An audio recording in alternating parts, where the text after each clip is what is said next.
warahmatullahi wabarakatuh. Sobat Misteri Sunyi Mencekam, jumpa kembali bersama kami, channel yang selalu menghadirkan cerita-cerita misteri yang menarik. Dan untuk kesempatan kali ini, kami akan menghadirkan sebuah kisah nyata misteri seri terakhir, Para Penghuni Pabrik Gula, part kelima, tamat.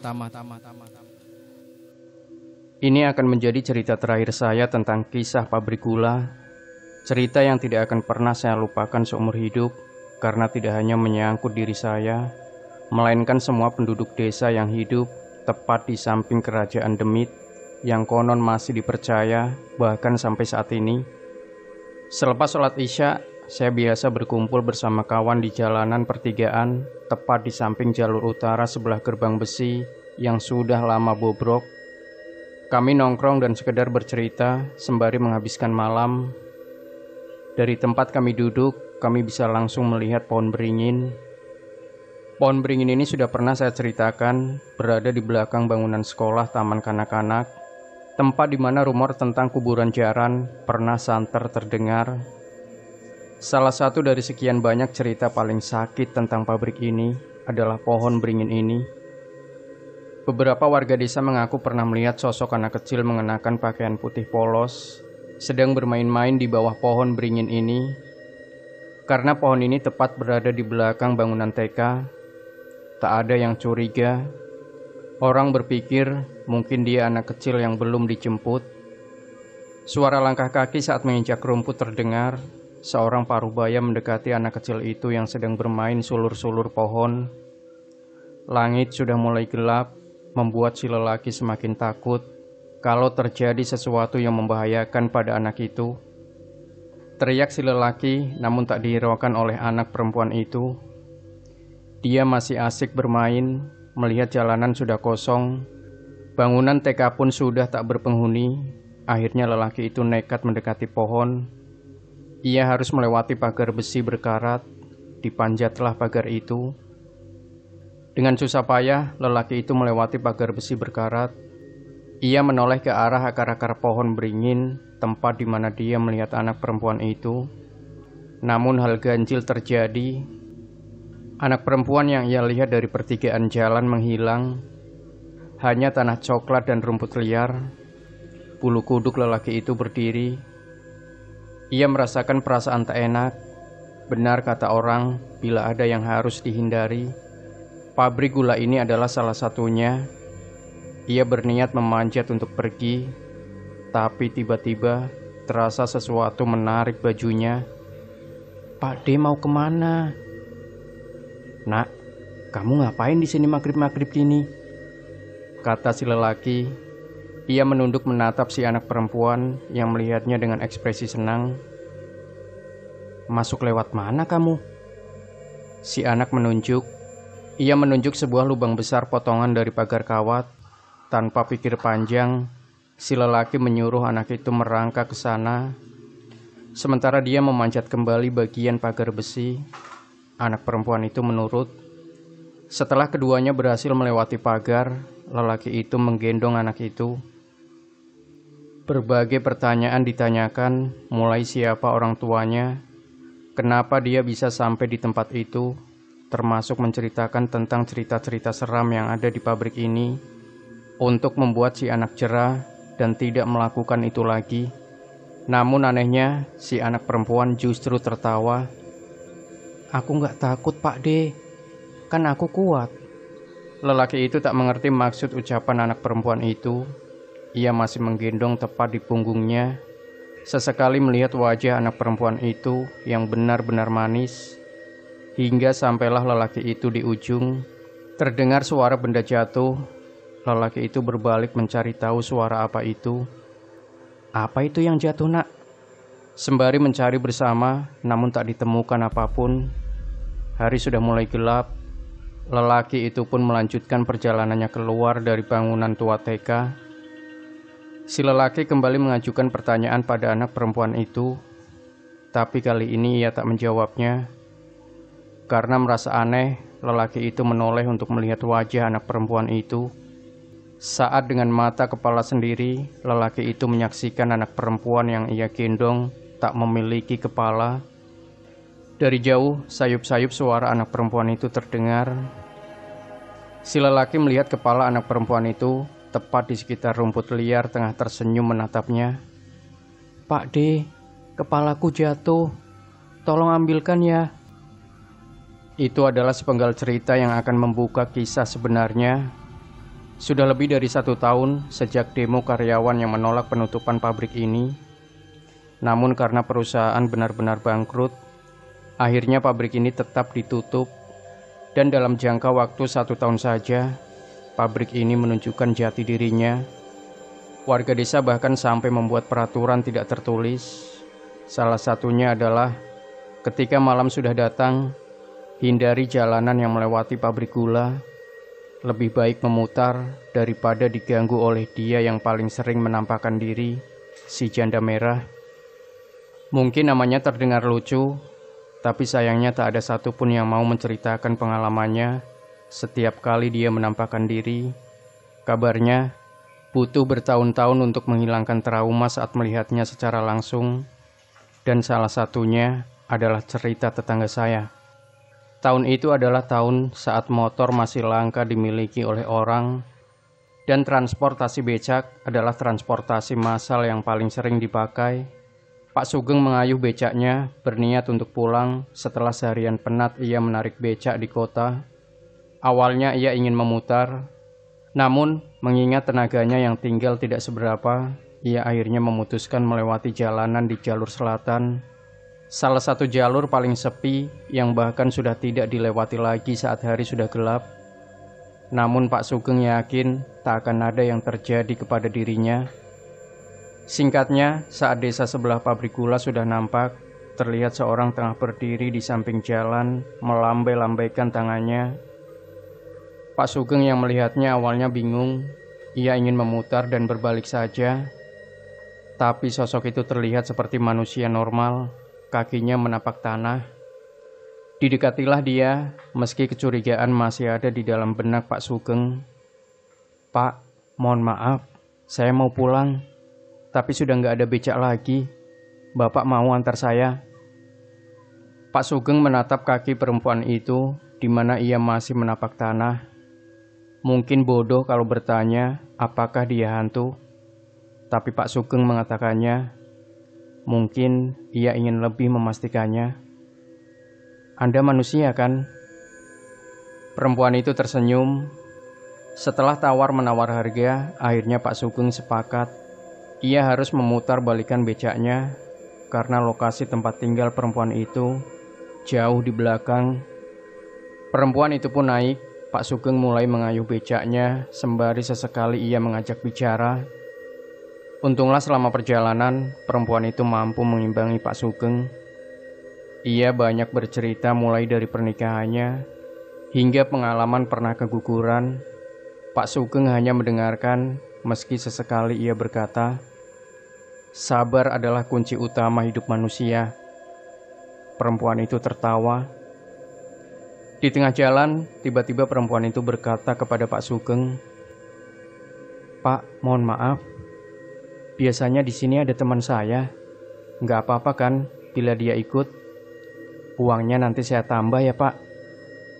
Pak Sugeng awalnya curiga, mana ada orang yang kerja di sekitaran sini. Tapi ucapan perempuan itu terdengar meyakinkan. Sudah lama Pak Sugeng tinggal di sini, jadi ia merasa yakin, tahu seluk-beluk wilayah ini, termasuk pekerjaan di sini. Namun jauh di depan benar saja, ada seorang perempuan lagi mengenakan pakaian putih, tengah berdiri melambai pada becak Pak Sugeng. 2 perempuan, satu berwarna merah, satu berwarna putih, sudah mirip seperti bendera Indonesia. Pak Sugeng mengangkut keduanya, lewatlah dia di depan beberapa pos tempat orang ronda.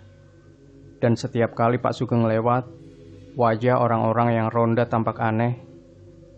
Tak hanya satu, tapi nyaris setiap orang yang melihatnya tampak menatap dengan wajah kaget. Namun tak ada satupun yang bicara. Berusaha untuk tak menghiraukan ini, Pak Sugeng sampai di rumah 2 perempuan itu. Rumahnya besar, megah dengan rumah-rumah tetangga. Pak Sugeng sampai takjub. Siapa sangka sebelum pulang, dia mengangkut wanita kaya raya. "Pak, silakan masuk ya." "Tidak mbak, saya langsung pulang saja." Perempuan yang mengenakan pakaian putih masuk lebih dulu, sedangkan yang mengenakan pakaian merah memaksa Pak Sugeng untuk masuk dulu. "Uangnya ada di dalam," ucapnya meyakinkan Pak Sugeng. Lelah menolak, Pak Sugeng akhirnya mengangguk. Ia menurut. Tepat setelah masuk rumah besar itu, betapa kagetnya Pak Sugeng. Rupanya isi rumah jauh lebih mewah dari yang ia bayangkan. Perempuan itu menarik tangan Pak Sugeng, mengajaknya menuju meja makan. "Makan dulu ya Pak, soalnya saya terima kasih sekali sudah mau diantar sampai rumah." Pak Sugeng menggeleng, tapi perempuan itu memaksa sampai mengancam tidak mau membayar kalau Pak Sugeng menolak. Terpaksa Pak Sugeng menurutinya. Perempuan itu meninggalkan Pak Sugeng menuju kamar. Tak lama ia kembali dan memberikan uang yang sudah dijanjikan. Naas, entah kenapa kaki Pak Sugeng tiba-tiba terasa sakit. Akhirnya ia dibawa menuju kamar tempat Pak Sugeng nanti menghabiskan malam. "Sudah, Anda istirahat saja dulu. Nanti kalau sudah baikan baru pulang. Nggak apa-apa kok." Keinginan Pak Sugeng untuk menolak tampaknya akan sulit. Melihat kondisinya, ia akhirnya berbaring tidur. Malam itu jauh lebih sunyi. Pak Sugeng sudah terlelap dalam tidurnya. Ia berbaring sendirian di atas ranjang yang besar itu. Tiba-tiba saat ia berbalik, tangannya tanpa sengaja menyentuh sesuatu. Pak Sugeng membuka mata saat melihat kain putih ikut berbaring di sampingnya. Bukan hal aneh bila awalnya Pak Sugeng melihat itu seperti guling. Tapi semakin lama aroma anyir bau busuk mulai tercium di hidung Pak Sugeng yang membuatnya akhirnya berdiri dan memeriksa benda apa yang ada di sampingnya. Kaget setengah mati adalah hal pertama yang Pak Sugeng rasakan saat melihat wajah hitam dengan kapas di hidung tengah berbaring menatapnya.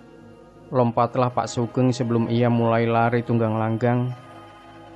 Rumah besar megah yang ia lihat tadi berubah menjadi bangunan tua tak terurus, penuh dengan rumput liar yang tumbuh di tembok beserta lumut. Pak Sugeng masih berlari saat ia melihat meja tempat ia menyantap hidangan. Muntah isi perut Pak Sugeng menyaksikan apa yang ada di atasnya. Piring yang dipenuhi lontong dengan ulat-ulat di atasnya beserta tanah hitam berceceran di atasnya dengan daging ayam bangkai. Pak Sugeng memutuskan lari menuju pintu rumah saat dari belakang seseorang memanggilnya. "Mas, jangan ninggalin adik." Pak Sugeng berbalik dan dilihatlah perempuan berambut panjang dengan pakaian warna merah yang begitu mencolok. Sementara di belakangnya, sosok wajah hitam yang dibungkus kain putih mengintipnya dari balik pintu. Pak Sugeng lantas pergi karena perempuan itu mendekatinya, terbang. Itu adalah kesialan yang lebih terdengar seperti aib bagi siapapun yang pernah bertemu dengannya. Karena itulah sangat jarang ada yang mau bercerita ketika pengalamannya bertemu dengan si janda merah terjadi. Sekarang jalanan tempat si janda merah berada menjadi jalan utama perumahan. Di sini cerita akhir riwayat pabrik gula kita mulai. Suara gedor pintu terdengar keras, pintu terbuka. Pak Lurah melihat di depan rumahnya dipenuhi oleh warga. Wajah mereka tak ada satupun yang bersahabat. "Ada apa ini? Benarkah itu kalau pabrik mau dibongkar? Maksudmu apa?" "Lihat sendiri saja sana. Masa Pak Lurah sendiri nggak tahu?" Sore itu Pak Lurah bersama warga bergerak bersama menuju pabrik yang sudah setahun ditutup. Dilihatlah gerbang timur perbatasan dengan desa, di mana sudah terparkir alat-alat berat. Pak Lurah mendatangi pihak yang terlibat. Dari sana baru diketahui bila sebagian area pabrik akan menjadi hak milik perumahan. Salah satu perusahaan swasta, tapi keseluruhan bangunan harus roboh. Mendengar bangunan harus roboh, wajah Pak Lurah dan warga tampak getir. Ada kengerian yang terpampang di mata mereka semua. "Pak, sepertinya ada yang harus dipertimbangkan. Kapan itu akan dilaksanakan?" Besok, Pak. Malam itu Pak Lurah akhirnya menghubungi pihak yang lebih tinggi, atasan dari kontraktor yang bekerja, namun rupanya tak membuahkan hasil. Esok bangunan-bangunan tua pabrik akan dirobohkan. Pak Lurah hanya mengatakan satu hal, kalau besok sampai ada yang mati, jangan memanggil-manggil kami. Kalian tidak tahu ada apa di dalam sana. Pak Lurah pergi, sementara warga membubarkan diri. Tepat di samping lapangan, di bagian barat pabrik, dibangun rumah sementara untuk para pekerja kontraktor. Hal pertama yang dilakukan keesokan harinya adalah menghancurkan bangunan utama di samping cerobong asap, salah satu tempat di mana Aji Manunggal berada. Tidak ada satupun warga yang tahu bagaimana cara mereka untuk menghancurkan bangunan utama itu. Karena gambaran tinggi bangunan itu nyaris setengah cerobong asap, yang terjadi selanjutnya adalah orang yang bertanggung jawab terhadap proyek itu menemui Pak Lurah. Rumor yang terdengar, 4 orang tewas di tempat. Sampai saat ini, berita ini menjadi semacam rahasia umum. Hanya warga yang tahu, selebihnya tak ada yang muncul di permukaan. Berikutnya, kita akan masuk jauh lebih dalam, di mana saat penghuninya mulai menunjukkan eksistensinya yang semakin gila. Warga menyebut peristiwa ini dengan sebutan Demite Mudal. Malam Jumat Kliwon, aku ingat peristiwa pertama yang menimpa tetangga rumah saat kali pertama mereka menunjukkan kehadirannya, dan sekarang adalah hari yang bertepatan dengan malam Jumat Kliwon yang sama. Dulu, rata-rata rumah penduduk di desaku hanyalah sebatas anyaman bambu, dengan jarak antar satu rumah dengan rumah lain cukup jauh, ditambah dengan kebun pisang dan kebun singkong yang ditanam di area lahan kosong, sehingga ketika malam bisa dibayangkan bagaimana suasana desa, sunyi, sepi dan mencekam. Malam itu suasana tampak berbeda, hal itu bisa dirasakan oleh semua orang dewasa. Sampai-sampai kakek nenekku memanggil keluarga besar buat tinggal di satu rumah yang sama. Untuk apa? Kakekku cuma bilang menghindari pagebluk alias menghindari penyakit. Di salah satu rumah gubuk di antara kebun pisang dan singkong, ada sebuah keluarga kecil, satu lelaki parubaya, Pak Mamat bersama istrinya Bunda. Sejak sore anak sematawayangnya yang masih berusia 2 tahun menangis terus-menerus. Hal itu membuat Pak Mamat resah. Bunda terus berusaha menimang-menina bobokkan anaknya, namun tak kunjung berhasil. Ia bergantian dengan Pak Mamat, sampai-sampai Pak Mamat akhirnya membuat ayunan dari sewek di ruang tengah. Sementara satu dari mereka tidak tahu kenapa mengintip ke sela anyaman bambu. "Dek, perasaanku gak enak nih," ucap Pak Mamat memandang istrinya yang sama gelisahnya dengan dirinya. "Sama, Mas. Dari sore tadi perasaanku sudah gak enak." Suara tangisan masih terdengar meraung-raung, semakin malam semakin menjadi-jadi. Bunda masih berusaha menenangkan anaknya. Ia mengayunkannya perlahan-lahan, sementara Pak Mamat masih mengintip kebun pisang yang berada tak jauh dari rumahnya. Di tengah keheningan malam, tiba-tiba terdengar suara pelan sekali. Pung, pung, pung. Wajah Pak Mamat pucat. "Dek, kamu dengar nggak?" kata Pak Mamat memastikan. "Tidak, Mas. Ada apa?" Dengan nafas berat, Pak Mamat berlari masuk kamar. Ia keluar dengan parang di tangannya. "Kamu di sini dulu saja ya." Zaman itu sedang marak-maraknya kejadian tentang punggut. Buat yang tidak tahu punggut itu semacam orang yang menuntut ilmu, tapi dengan cara yang salah. Cara yang salah itu adalah setiap anggota tubuhnya dipasangi susuk berbeda. Yang paling buruk dari punggut adalah merampok. Ilmu yang mereka pakai dalam susuknya adalah di kedua tangannya diisi banteng, di kakinya diisi oleh kuda, sedang badannya diisi oleh belut, kepalanya diisi dengan kura-kura, dan semua itu adalah semacam ajian turun-temurun. Penjelasannya panjang. Setiap susuk memiliki alasan sendiri. Sebagai contoh kenapa di badannya diisi belut, Hal itu ketika ia tertangkap warga, ia masih bisa lolos karena belut sangat gesit. Dan kenapa di kaki diisi kuda, hal itu memungkinkan bagi Punggut untuk lari sekencang mungkin. Suara Pungpung konon berasal dari makhluk tak kasat mata yang terganggu dengan kehadiran Punggut, karena sewajarnya mereka membuat tidak nyaman penghuni dunia lain. Pak Mamat menelusuri kebun pisang, namun sayang ia tak menemukan apapun saat terdengar suara langkah kaki mendekat. Parang sudah diangkat oleh Pak Mamat sebelum ia menebas, namun ia urungkan saat tahu yang mendekat adalah istrinya sendiri, Bunda. "Kok kamu bisa ada di sini?" tanya Pak Mamat bingung. "Bukannya Bapak yang tadi manggil-manggil aku?" Hening, Pak Mamat dan Bunda saling memandang saat sadar ia meninggalkan anak semata wayangnya di rumah sendirian. Detik itu juga mereka berlari menuju rumah. "Siapa juga yang manggil kamu, Dek?" "Tapi aku tadi mendengar suaramu manggil minta tolong, Mas," sahut Bunda. Di tengah kepanikan itu, tibalah mereka di depan rumah. Rumah Pak Mamat terlihat gelap gulita, tanpa ada satupun cahaya yang menyinarinya. Pak Mamat dan Bunda membuka pintu. Seketika dilihatnya sesuatu sedang mengayun-ayunkan timbangan anak mereka sambil bernyanyi lirih. "Tidur ya, Nak."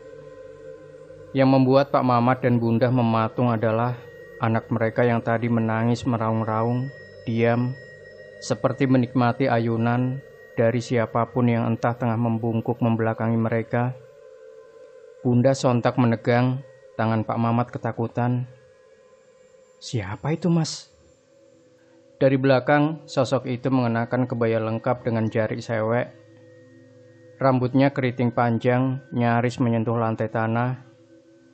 Ia masih menimang sembari bersenandung lirih, sebelum tiba-tiba ia berhenti menyadari kehadiran orang tua mereka yang hanya bisa mematung memandangnya. Perlahan sosok itu menoleh, menatap Pak Mamat. Ekspresi wajahnya tersenyum. Bunda hanya bisa menutup mulut. Sementara Pak Mamat gemetar hebat melihat di hadapannya ada sesosok wanita tua berkulit keriput dengan lidah yang sangat panjang terjulur di lantai tengah melihat mereka. "Anak Anda lucu," katanya. Suaranya sangat halus, terdengar seperti berbisik. Satu tangannya membelai kepala anak Pak Mamat. Setelah berkelut dengan ketakutan, Pak Mamat memberanikan bertanya, "Ada urusan apa di sini?" "Rumahku dirusak, Nak." Ratu marah-marah. "Aku disuruh mengobrak-abrik tempat tinggal kalian. Tapi setelah lihat anakmu, aku gak tega. Pindah saja. Setelah ini banyak yang akan mati. Jangan sampai anakmu menjadi salah satunya." Sosok itu kemudian mengangkat anak Pak Mamat sebelum membawanya menuju pawon alias dapur. Bunda seketika menjerit, memukul punggung Pak Mamat. Rupanya diamnya Pak Mamat memiliki maksud lain, karena setelahnya terdengar suara anaknya menangis dari arah dapur. Pak Mamat menuju ke sana, lalu kembali ke tempat Bunda yang menangis. "Gak diambil, cuma dibawa aja. Itu Mbah mau pamit." Malam itu adalah malam terakhirku melihat Pak Mamat, karena keesokan harinya beliau satu keluarga pindah rumah. Namun Pak Mamat sudah menyampaikan itu kepada Mbah No, juru kunci yang memegang pabrik gula di sini. Mbah No mulai turun tangan. Mbah No, nama itu pasti tidak asing bagi yang mengikuti pabrik gula ini. Beliau selama ini rupanya hanya diam. Namun diamnya beliau bukan bermaksud membiarkan semuanya terjadi. Karena sebenarnya Mbah No tahu bahwa akibat dari perobohan pabrik gula ini akan berimbas pada desanya. Setelah kematian 4 orang, pengelola sudah meminta tolong pada Mbah No untuk dibantu menyingkirkan atau setidaknya melancarkan urusan perobohan pabrik gula ini. Namun Mbah No sendiri yang mengatakannya di depan mereka bahwa dirinya tidak akan sanggup. Pihak pengelola sepertinya memiliki cara lain, salah satunya mendatangkan 5 orang yang kabarnya siap mati. Di sini aku baru tahu kalau rupanya bagi mereka yang hidup dan tahu hal-hal gaib seperti ini, Uang adalah hal kesekian kalinya dibandingkan harga diri. Maksudku adalah mereka sukarela menggadai nyawa bukan untuk uang, melainkan harga diri, bahwa mereka sanggup dan bisa menangani semua penghuni di dalam pabrik gula ini. Salah satu yang akan menjadi akhir cerita mereka masing-masing. Malam itu aku ingat, di depan gapura desa ada meja panjang, di atasnya berbagai hidangan yang luar biasa tersaji di atasnya. Rupanya pihak pengelola ingin menjamu kami warga desa sebagai kompensasi atas pekerjaan mereka yang kebetulan tepat di samping desa kami. Anehnya, tak ada satupun warga yang mau menyentuh makanan itu. Semua warga hanya berdiri melihat kepulan asap makanan yang tersaji di depan mereka. Bahkan tak ada satupun orang tua yang melepaskan tangan anak-anaknya agar tidak mendekati makanan di atas meja itu. Alasannya, makanan itu adalah syarat tumbal. Sejujurnya waktu itu aku dan anak-anak lain sempat tergoda, karena kami memang sebagian besar bukan orang yang punya.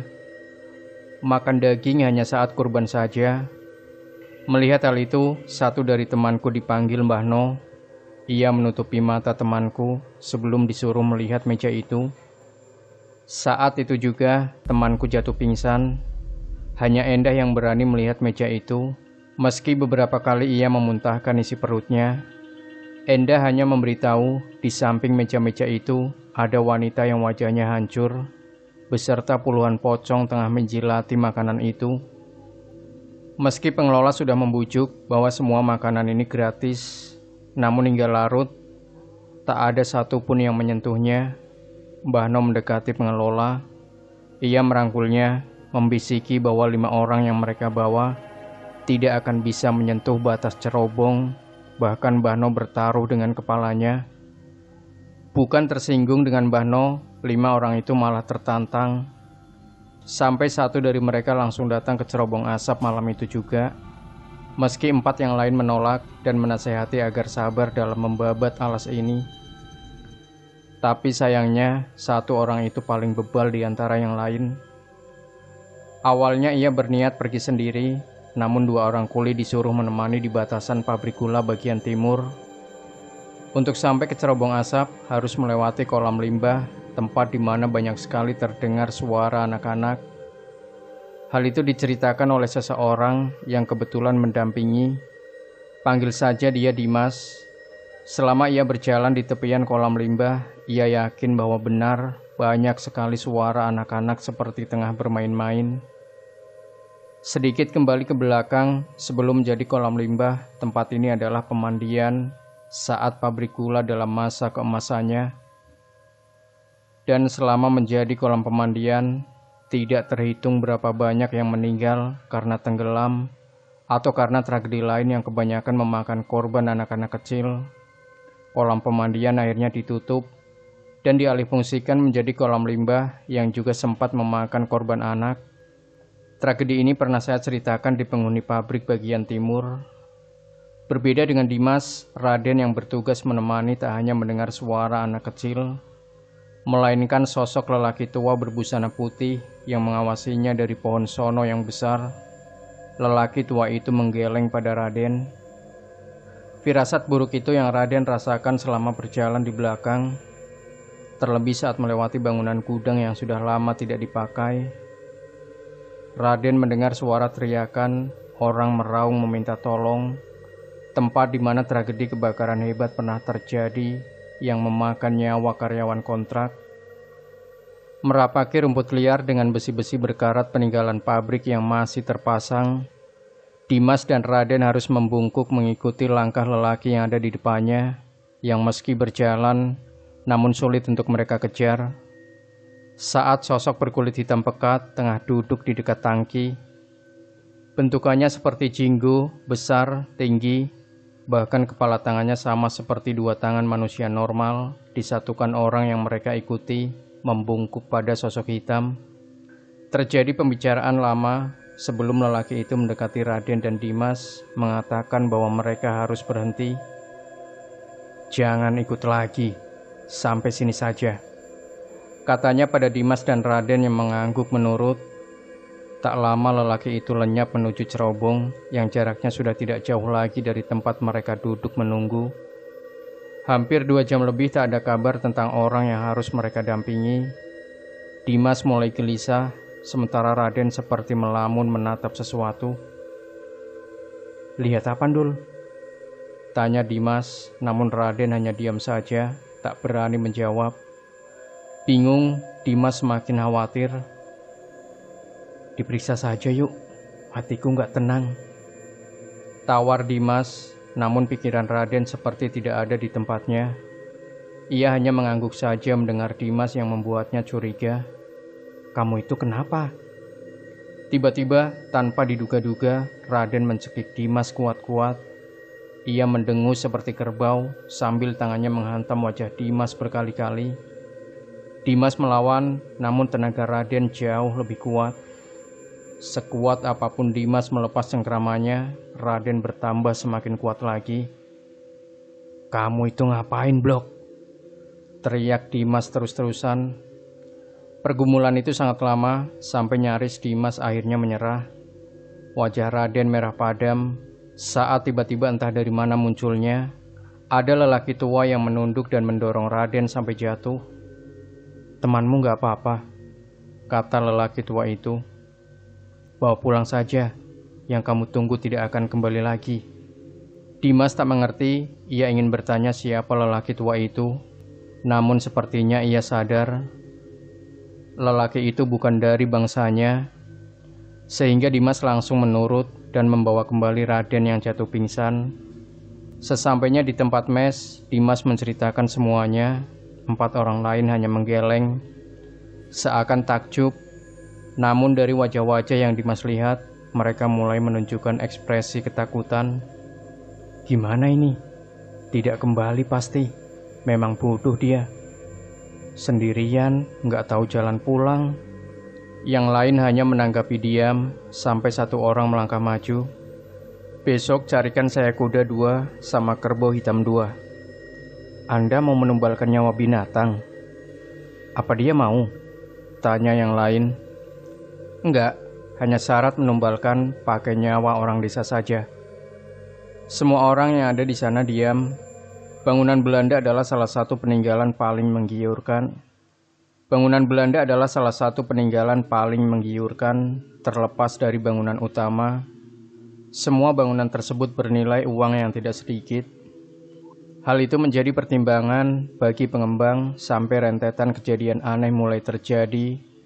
Dan pengembang memutuskan, mulai besok warga sekitar diperbolehkan ikut andil menghancurkan bangunan-bangunan tua tersebut dengan imbalan batu bata dari bangunan itu boleh dimiliki untuk selanjutnya dijual.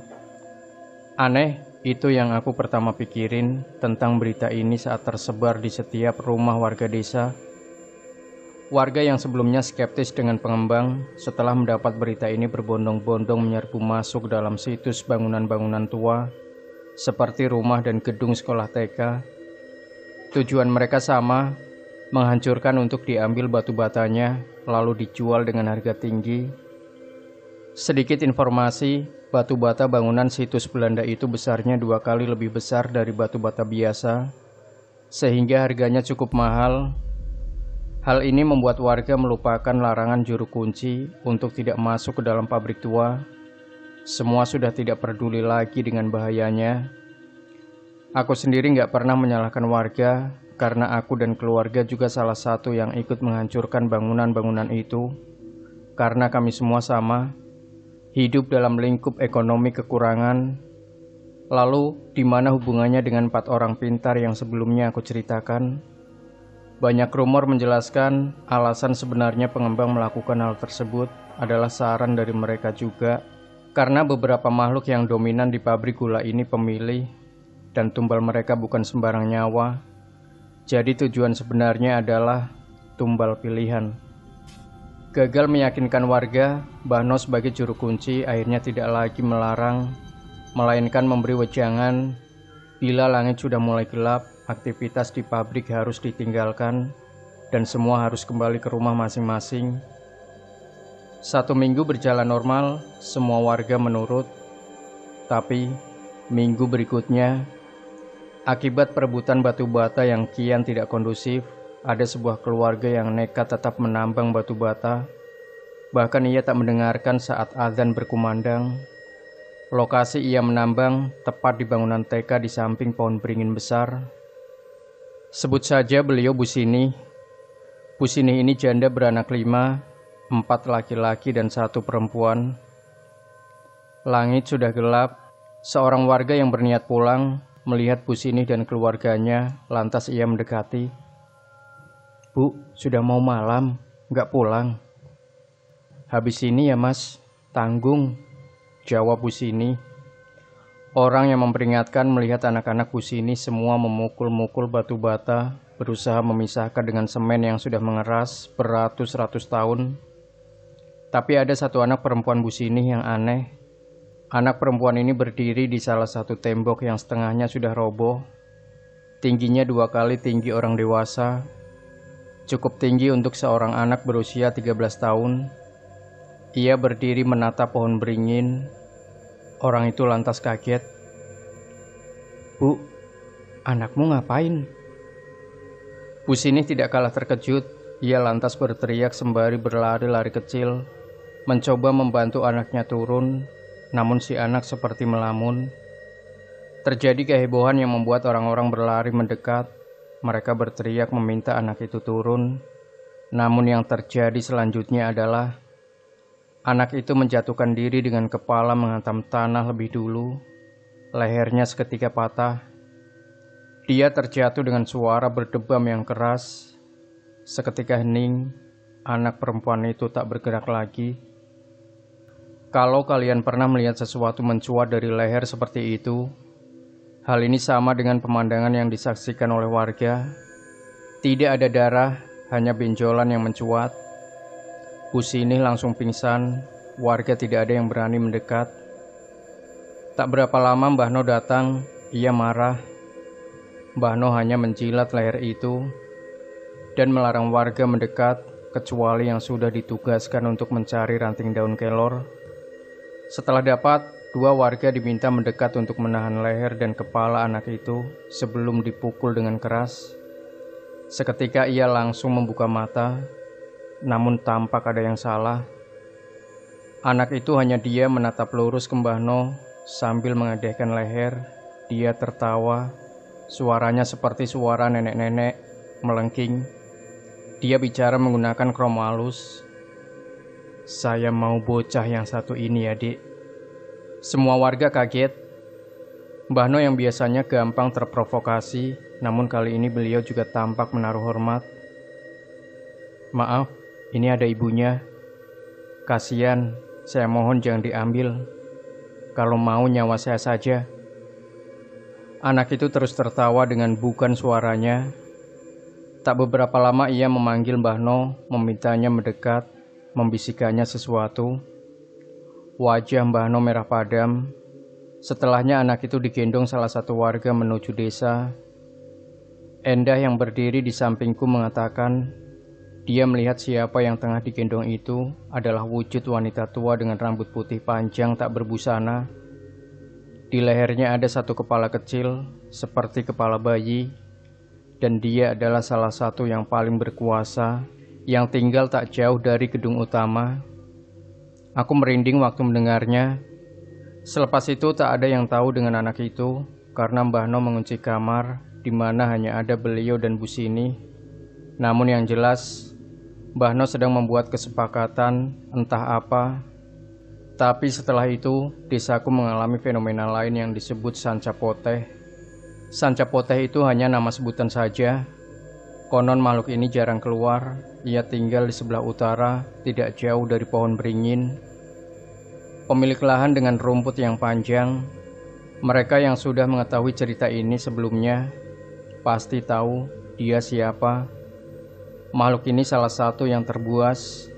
Setiap malam, bila terdengar suara gemeresak seperti gangsing yang ditarik, itu adalah dia Sanca Poteh dengan berkeliling dari satu rumah ke rumah lain. Saat terjadi fenomena ini, para bapak terutama kaum lelaki sudah berjaga di pintu kamar dengan garam yang sudah disubuk. Sa, Sa...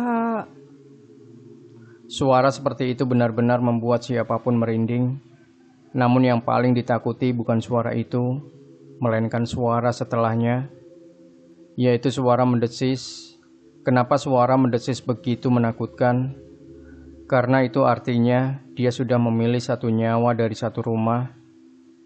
Fenomena puncak kejadian ini memang bertepatan dengan upacara Mantos Batur. Karena imbasnya ke warga desa, mereka yang mengaku melihat Sanca Poteh adalah perwujudan dari wanita setengah ular, dan dia biasa menari-nari di depan sebuah rumah. Keesokan harinya, satu orang pasti mati. Banyak yang menjadi korban, kebanyakan orang-orang tua. Akhirnya rumor tersebar, ada yang bilang itu tahayul atau orang yang meninggal karena memang sudah waktunya. Namun kejadian ini terjadi berulang-ulang. Bahkan dalam satu minggu, ada 3-4 orang meninggal. Aneh. Bila warga desa saya menjadi sumber Sanca Poteh, maka desa seberang, tepatnya barat pabrik, menjadi sumber dari 100 pocong atau 100 pocong. Dan sialnya, hal ini menelan korban juga.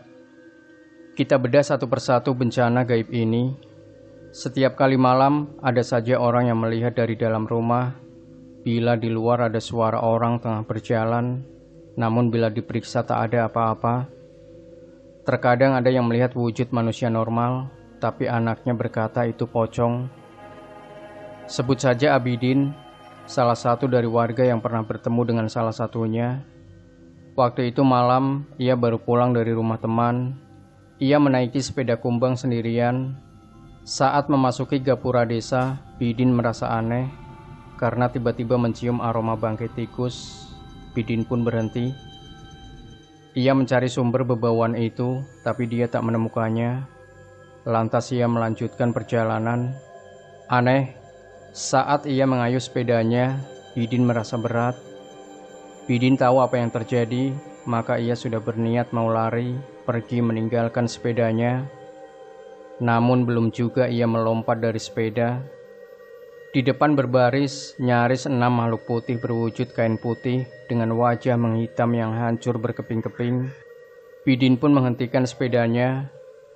Ia mematung. Ia sadar di belakangnya pun sudah ada satu yang tengah duduk sambil berbicara pada Bidin. "Mas, bukain tali pocongku ya." Bidin akhirnya turun dari sepeda. Dilihatnya pocong itu. Bidin ingin lari, tapi kakinya seperti tak dapat bergerak. Tak hanya yang di belakangnya, semua berbicara sesuatu hal yang sama. Mereka meminta tali pocong di atas kepalanya agar dibuka. Bidin terlihat ragu. Di lain hal, ia ketakutan, namun suara-suara memohon itu terdengar begitu membuat Bidin merasa kasihan. Lantas tangan Bidin mulai bergerak, di mana si pocong mendekatkan kepala tepat di wajah Bidin. Bau bangkai tercium semakin menyengat, sementara Bidin berusaha menyentuh kain. Di situ Bidin tiba-tiba urung. Ia dengan berani berkata bahwa ia tidak sanggup dan memberanikan diri pergi dari tempat itu. Konon, setelah sampai di kamar, Bidin masih melihat pocong itu memanggil-manggil dari jendela kamar, memohon agar tetap dibukakan tali pocong yang mengikatnya. Bidin tetap menolak. Keesokan paginya, saat bergegas ke sekolah, di samping rumah miliknya banyak orang berkumpul. Bidin mendekat, bertanya perihal apa yang terjadi. Di situ Bidin baru mengetahui, tetangganya wajahnya hancur tak berwujud karena disembur oleh pocong yang mau ia tolong. Bidin terdiam kaku, bersyukur atas keputusan yang ia ambil. Ketika seorang bertemu dengan makhluk ini, ia meminta dibukakan tali di atas kepalanya secara tidak langsung. Ia meminta dibukakan tali di atas kepalanya. Secara tidak langsung, wajahnya akan berhadapan-hadapan dengan si penolong. Saat itu pocong ini menyemburkan sesuatu ke wajah korbannya. Semua rentetan kejadian rencana gaib ini rupanya bermula dari upacara Mantos Batur, yaitu menyembelih kuda dan kerbau bersamaan di 4 penjuru yang dilakukan. Namun sialnya, sekelas upacara ini pun tak diterima oleh mereka yang sudah menetap ratusan tahun di tanah pabrik ini. Kuda dan kerbau yang disembelih, tak ada satupun yang mengeluarkan darah dengan leher yang sudah dikoyak-koyak parang. Binatang itu berlarian, masih hidup, sampai hari keempat, di mana bangkainya dipendam di dalam tanah, sebagai jaminan awal yang bertujuan mengusir secara halus. Pengusiran yang dilakukan adalah menjanjikan tempat baru, yaitu tempat yang sudah cukup dikenal, yaitu Alas Purwo. Namun rupanya itu adalah penghinaan bagi mereka yang akhirnya tak terima. Serangkaian kejadian mistis terjadi di mana-mana. Di hidung mereka terus mengeluarkan darah. Perlahan-lahan mereka mendapati sakit yang aneh, mulai dari rasa gatal yang tidak bisa habis, hingga kepala mereka menggeleng terus-menerus. Tapi mereka tak menyerah. Janji harus ditepati, hal itu mutlak, meski nyawa taruhannya. Janji kepada si pengelola bila mereka akan menuntaskannya. Hal ini yang membuat Mbah No marah karena resiko yang diambil oleh orang-orang itu terlalu jauh. Bahkan Mbah No hanya sebatas menggarisi desanya agar tidak terlibat lagi karena rasa gatal yang mereka dapat itu adalah rasa gatal dari penghuni cerobong. Kulit yang mereka garuk menjadi aneh karena tiba-tiba terasa mengeras seperti sisik ular, dan itu terus terjadi setiap malam, sampai salah satu dari mereka akhirnya jatuh setelah memuntahkan isi perutnya terus-menerus. Di pantatnya ia mengeluarkan darah. Entah malam keberapa hal ini terjadi terus-menerus, dan sudah berapa banyak korban yang jatuh. Karena sebelum cerita ini berakhir, pengelola menyembunyikan korban yang sebenarnya. Yang saya ingat malam terakhir adalah pabrik tua ini kedatangan tamu dari kota. Yang saya ingat malam terakhir adalah pabrik tua ini kedatangan tamu dari kota Gresik. Orang ini katanya datang sendiri.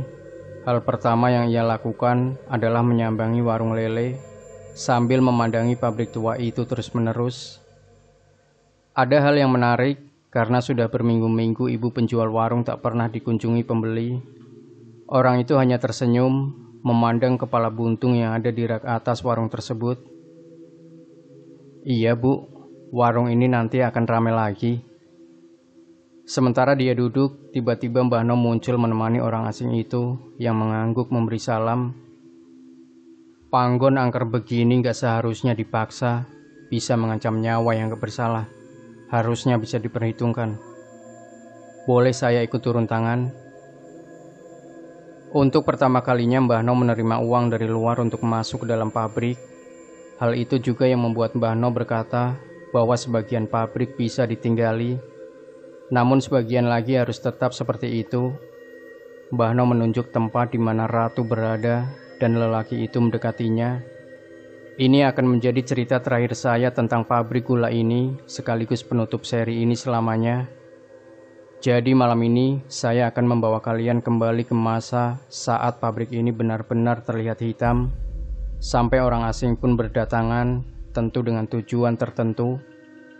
Pasti banyak yang bertanya kenapa Mbah No menerima lelaki misterius ini. Sangat kontras dengan orang-orang yang didatangkan oleh pihak kontraktor, padahal mereka sama-sama memiliki tujuan yang sama, yaitu menyelesaikan konflik yang sudah lama mendekam di atas tanah wingit ini. Disinilah saya baru tahu bila lelaki ini bukan lelaki biasa. Seperti yang pernah saya jelaskan, lelaki ini memiliki postur yang tinggi, tegap, dengan jambang dan rambut gimbal panjang. Wajahnya tegas, tak ada senyuman sedikit pun, bahkan ketika ia tahu sesaat setelah melewati gerbang. 100 macan putih yang menjaga area gerbang utara dekat dengan pohon randu mengeram marah ketika kaki lelaki ini menginjak tanah milik mereka. Tak ada satupun makhluk yang ada di sini menerima kehadiran lelaki misterius ini. Malam itu hanya berdua, Mbah No dan lelaki ini berjalan beriringan dengan di belakang masih dibuntuti ratusan macan putih. Meski marah, tak ada yang berani menyentuh lelaki ini. Di sini Mbah No bertanya, "Sudah berapa lama jadi jugrak?" Lelaki itu tersenyum pada Mbah No. Ia menjawab dengan suara lirih seperti orang kesakitan, "Sudah hampir 4 tahun. Saya sudah cari kemana-mana biar semua ini berakhir. tapi tidak ada yang bisa mematikan saya. Semoga di sini saya bisa mati dengan tenang. Kasihan keluarga saya, Mbah. Aku pernah dengar sejahat-jahatnya manusia itu yang menjadikan manusia lain jugrak. 4 tahun bukan waktu sebentar. Mbah boleh lihat. Lelaki itu menanggalkan pakaiannya, membiarkan Mbah No melihatnya. Sebelum ia menutup mata dan menggelengkan kepalanya, lelaki itu menutup kembali tubuhnya sebelum kembali berjalan. Ia memberitahu pada Mbah No bahwa yang ada di tubuhnya tidak seberapa dengan yang ada di kedua kakinya. Mbah No tak berkomentar, ia tidak bisa membayangkan sekuat apa lelaki ini. Siapa yang menjadikanmu seperti ini? Yang jelas ada yang gak suka sama keluarga saya. Sebenarnya adik saya yang mau dijadikan jugrak, tapi biar saya saja yang menebusnya. Tanpa terasa, perjalanan mereka hampir melewati gudang lama. Di sini lelaki itu berhenti memandang jauh pintu seng yang dipasang serampangan. Lelaki itu masih diam. Ia mendengar jeritan orang-orang tanpa kulit. Tumbal nyowo, kata si lelaki yang dijawab anggukan sama Mbah No. Ya, dibakar hidup-hidup hanya karena keserakahan pemilik pabrik ini. Malam itu lebih dingin dari biasanya dan tak jauh dari tempat mereka berdiri, seorang perempuan yang sudah menunggu mereka berdua. Wajah perempuan itu cantik sekali, itu yang Mbah No ceritakan sebelum beliau meninggal. Si lelaki itu pun juga tahu bahwa perempuan ini bukan manusia dari aci-acinya. Ia menunduk tanpa bicara. Si lelaki menyadari di depannya adalah salah satu yang paling berkuasa di tempat ini. Ular apa buaya? Tanya si lelaki yang cukup ditanggapi Mbah No dalam diam. Ia merasa tak enak, namun untungnya si perempuan menoleh. Ia tersenyum pada lelaki itu sebelum menjawab pertanyaan. Buaya putih, Mas. Di sini saya diberitahu bahwa dulu perempuan ini sering mampir ke desa saya. Biasanya laki-laki yang ia cari. Cara untuk tahu bahwa dia manusia atau bukan adalah dengan cara melihat aci-aci di bawah hidung, di atas mulut. Bila tidak ada lekukan, bisa dipastikan dia siluman. Ada cerita tersendiri dari siluman ini, yang jelas setelah kematian pemuda desa, warga meminta juru kunci sebelum Mbah No untuk menghentikan teror perempuan ini. Dan cara yang digunakan, kabarnya juru kunci menceburkan anak genderuwo ke sungai dekat pabrik. Semenjak saat itu, ada lagi kabar perempuan ini yang meminta pemuda lagi. Namun sekarang Mbah No juga baru tahu bila ia rupanya mengabdi di dalam kerajaan demit ini. Mbah No bahkan sampai bilang, sebagai manusia, ia memiliki batasan. Salah satunya rupanya banyak yang jauh lebih berbahaya bila dibandingkan oleh wungkul atau gerandung yang pernah terang-terangan menyerang. Mbah No melihat pertama kalinya peliharaan naga yang berjaga di cerobong asap pabrik yang besarnya hampir 2 kali cerobong asap itu sendiri. Anehnya baru kali ini ia diizinkan melihat. Mbah No sempat berpikir mungkin selain mengantar jugrak, ia juga tidak akan kembali, alias mereka menginginkan dirinya juga. Maka bila itu terjadi, juru kunci lain harus siap menggantikannya. Setidaknya itu yang Mbah No rasakan saat sayup-sayup tabuhan ludruk terdengar dari kejauhan. Rupanya ini adalah pesta yang sering saya dengar dari karyawan-karyawan pabrik dulu. Musiknya memabulkan dan konon berbeda-beda. Ada yang melihat ludruk, ada yang melihat pewayangan atau tari-tarian Jawa lama. Namun yang dilihat malam ini adalah pesta untuk menyambut si jagrak. Wajah semua makhluk yang ada di sana tak ada satupun yang menerima. Nyaris semua masam, bahkan macan putih yang sudah mengitari tempat itu, masih mengeram marah ingin menerkam.